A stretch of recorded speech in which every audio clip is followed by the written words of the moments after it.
Madame Stilling, votre mari et vous-même avez vécu un contact après un décès très particulier. Il s'agissait en effet d'un contact avec votre chien décédé. Quelles en ont été les circonstances? C'était une femelle, elle s'appelait Johnny, et nous l'avions eue en 2002. Notre fils le plus jeune vivait avec nous à cette époque, et dès le départ, nous, enfin moi surtout, avions le sentiment que ce chien était spécial, qu'elle avait une âme particulière. Donc Johnny vivait avec nous, et bien sûr, je n'avais aucune connaissance des chiens avant elle, mais je l'adorais.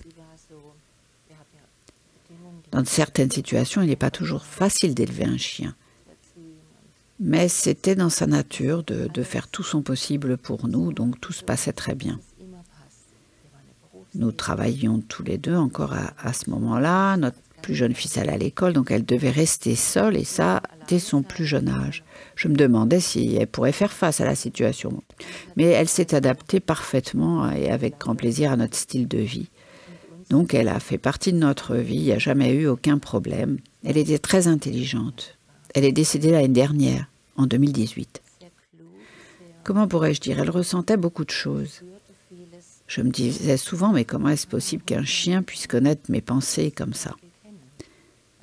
Nous travaillions donc 8 heures par jour et quand je partais le matin, elle le comprenait parfaitement et je lui disais toujours « Au revoir, nous serons très vite de retour ».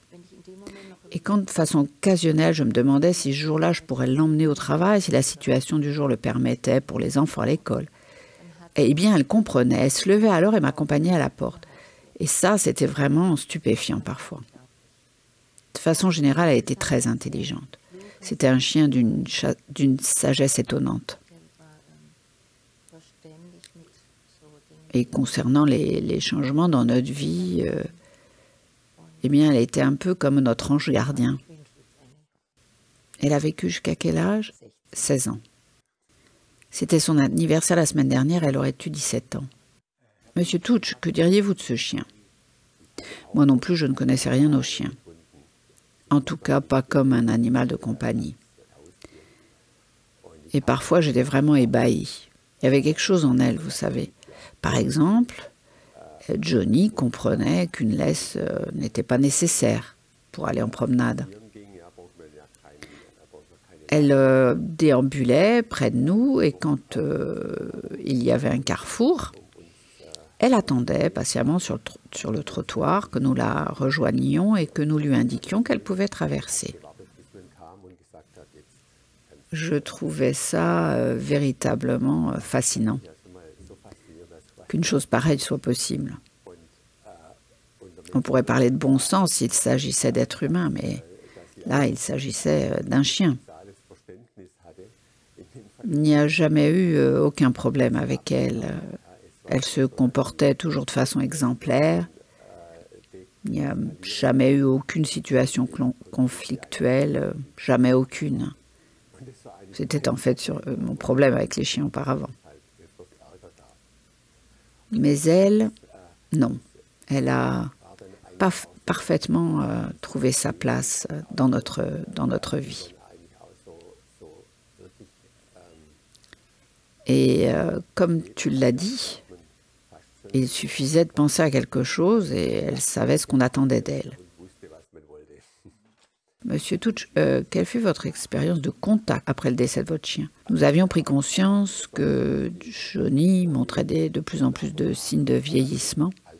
Nous voulions lui épargner à tout prix toute souffrance inutile. Elle avait 16 ans. Nous lui avons fait faire une injection. Évidemment, nous en étions terriblement attristés. Un être manquait dans notre foyer et nous sentions ce vide. Et peut-être 1 à 2 semaines après son décès, je me suis levée une nuit pour aller aux toilettes. J'avais soif également. Nous vivons à l'étage, mais la cuisine se trouve au rez-de-chaussée. Et l'escalier est assez difficile à emprunter. Il faut vraiment il est très facile d'y glisser, donc il faut être vraiment très attentif et très réveillé quand on l'utilise. Donc en traversant le séjour, après avoir descendu cet escalier, j'ai senti quelque chose derrière moi. Je me suis donc retournée de moitié et j'ai vu Johnny. Elle se tenait là. C'était 8 jours après sa mort? Oui. Et elle se tenait là, me regardant, comme un chien peut vous regarder, avec ce regard un peu triste. J'ai eu l'impression que son regard était un peu triste, mais vous savez, c'est ce type de regard fidèle et triste qu'un chien peut avoir. Et elle se tenait là de façon assurée, vous savez, pas la queue basse ou quelque chose dans ce genre.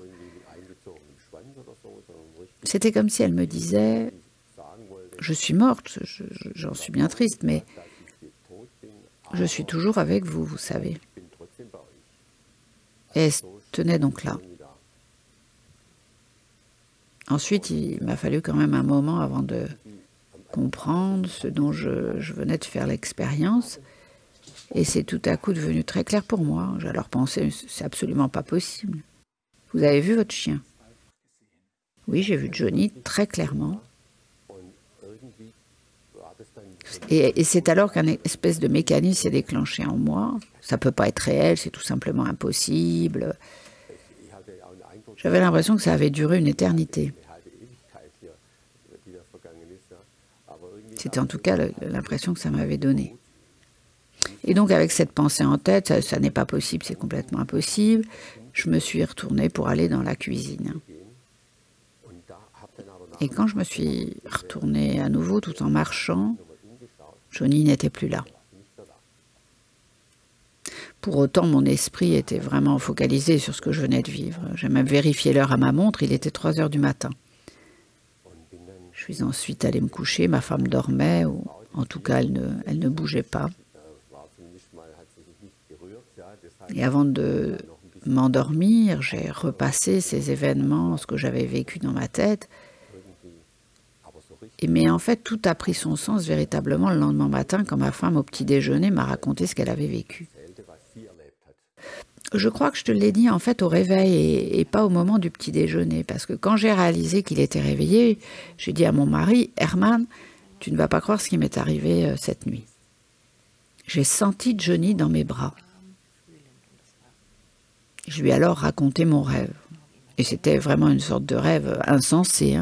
C'était pas dans notre jardin, mais c'était dans un jardin. Il y avait des animaux sauvages dans ce jardin. Et on avait donc convenu avec Johnny qu'elle resterait dans une sorte de cabane pour se protéger en attendant que je lui apporte à manger, ce que j'ai fait. Je lui ai dit, ah ça y est, tout est rentré dans l'ordre, il n'y a plus d'animaux dans le jardin, tu peux maintenant sortir. J'étais très heureuse de la prendre dans mes bras. Allez, viens ma chérie, tu peux venir maintenant, j'ai dû lui dire quelque chose comme ça.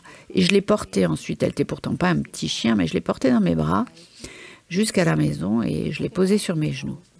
C'était vraiment incroyable, parce que je me suis réveillée à ce moment-là, mais j'ai senti, vous savez, la chaleur de son corps, la vibration de son corps sur sa petite tête qu'elle penchait comme d'habitude sur le côté. Quand je lui ai fait un câlin, tout était si réel, la chaleur de son corps, le toucher de son pelage. Et je me suis alors réveillée, j'ai pensé, ça n'est pas possible, ça ne peut pas être vrai, elle est morte. Il m'a fallu plusieurs minutes avant de réaliser véritablement ce qui s'était passé. Elle était dans mes bras, je n'en sais pas la raison, mais elle était vraiment là. Et je sais bien, en réalité, c'est pas possible.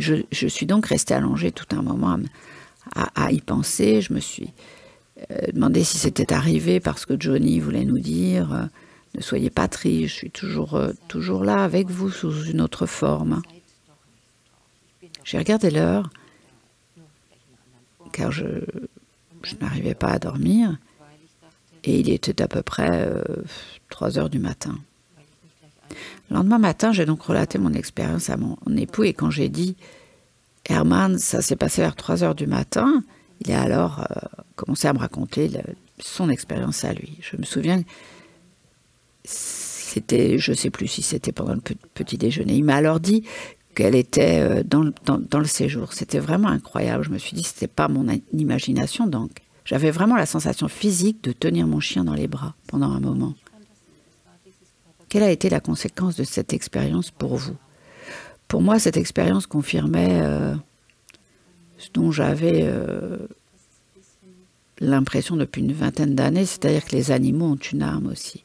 Quand on pense aux conversations qu'on peut avoir avec les gens qui vous disent « Bon, n'exagère pas, ce n'était qu'un chien », et on me disait bien sûr la même chose quand je disais combien il était difficile pour moi d'imaginer que Johnny, ayant 16 ans, elle serait plus avec moi bientôt.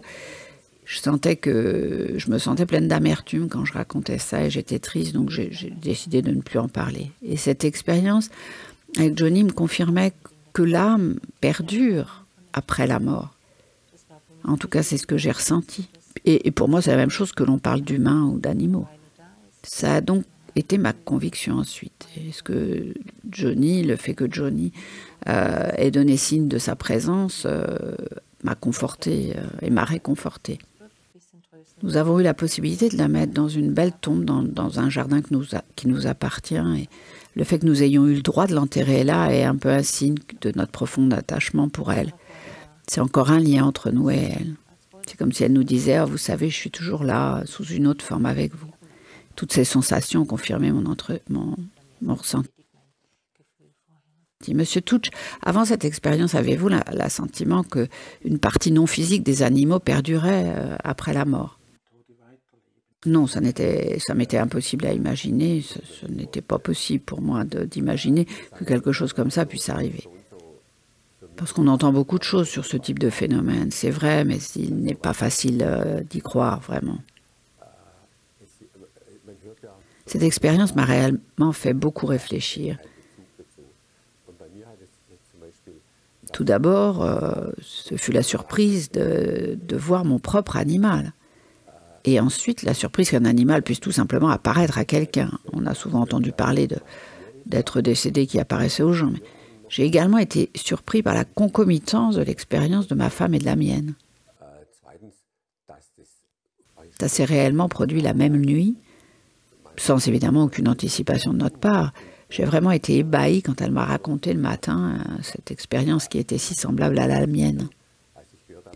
Et pour moi, désormais, il n'est plus possible de le concevoir comme une coïncidence. Et enfin, ce qui m'a le plus impressionné, c'est que j'étais parfaitement conscient de la réalité de l'expérience. Et sans le moindre doute. Cette expérience était réelle. Et quand mon esprit logique s'est à nouveau mis en route, évidemment, tout a disparu. Pour moi, en tant que physicien, il n'y a rien de très nouveau là-dedans. Nous savons aujourd'hui que la façon dont nous observons un phénomène peut évidemment influencer son résultat. Et je pense que notre cerveau est tout à fait capable d'occulter certaines notions que notre esprit logique n'est pas en mesure de concevoir. Tout cela a été déclencheur de nombreuses réflexions pour moi. Je suis très loin d'en avoir fait le tour et ma vision de la vie dans ce domaine peut très certainement encore être bouleversée par de nouvelles notions. Cette expérience a été un déclencheur, c'est certain. Madame Stilling, Monsieur Touch, merci beaucoup pour cet entretien. Je vous en prie, merci à vous.